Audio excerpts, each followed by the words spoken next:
વિદ્યાર્થી મિત્રો નમસ્તે. હું ડૉક્ટર મીનાશા પ્રોજેક્ટ સારથીમાંથી. આપણા જીવનમાં ઉતાર અને ચઢાવ તો આવતા જ રહે છે, પણ જ્યારે કિશોરાવસ્થા હોય અને એકાદ વાર નિષ્ફળ બન્યા, એકાદ વાર કોઈ આપણને ના પાડી કે આ નહીં મળે, કે આપણને ન સ્વીકાર કરે, ગર્લફ્રેન્ડ બોયફ્રેન્ડ વચ્ચે પણ આવું બનતું હોય છે. એનો અર્થ એમ નહીં કે તમે પોતે નિષ્ફળ વ્યક્તિ છો, એ તમારા જિંદગીની એક ઘટના છે. એટલે જો મનને મજબૂત બનાવીએ આપણે, આવું કંઈ પણ બીના બને તો આપણે સમજીએ કે આ શું બન્યું, એના હિસાબે મને કેવી લાગણીઓ થઈ અને હવે હું શું કરું. આ રીતે જિંદગીમાં આપણે નિષ્ફળતામાંથી કે ચેલેન્જીસમાંથી આપણી બહાર આવવાની ક્ષમતા વધતી રહેશે, એમ આપણું મન મજબૂત થતું જશે અને આપણી જિંદગીભર આવી જે બીજી મુશ્કેલીઓ આવશે તેને સારી રીતે નિભાવી જઈશું. તો કિશોરાવસ્થા એક ઉંમર છે આ બધું શીખવાની, જાણવાની અને મનને મજબૂત કરવાની.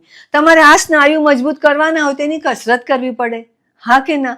તો આને પણ મજબૂત કરવા માટે એ એક પ્રકારની કસરત છે. કોઈ ઘટનામાં આપણે નિષ્ફળ થયા તો કંઈક મહેનત કરીને આપણે એમાંથી બહાર આવ્યા તો એક મસલ મગજનો મજબૂત થયો કે ફરીવાર આવું કંઈ પણ બને કે બીજું કંઈ બને તો આપણામાં હિંમત રહેશે કે ના, હું એનો સામનો કરી શકું છું, હું ફરી સફળ બની શકું છું નિષ્ફળતામાંથી બહાર આવીને પણ.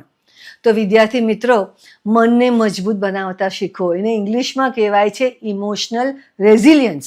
ઓફકોર્સ એમાં હેલ્ધી લાઈફસ્ટાઈલની અગત્યતા છે, કસરત, યોગા, સારી ઊંઘ, આ બધું મહત્વનું છે.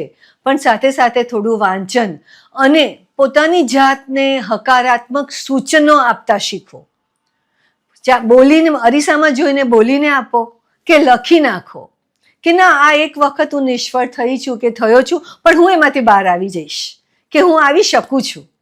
જ્યારે આપણે આવું વિચારતા રહીએ તો આપણું મન તેને ગ્રહણ કરે છે અને આપણું ઇમોશનલ રેઝિલિયન્સ, આપણી મુશ્કેલી સામે લડવાની ક્ષમતા વધે છે. અને આ ઉંમર છે આ બધું વધારે જાણવાનું, શીખવાનું અને જીવનમાં આગળ વધવાની જરૂર છે.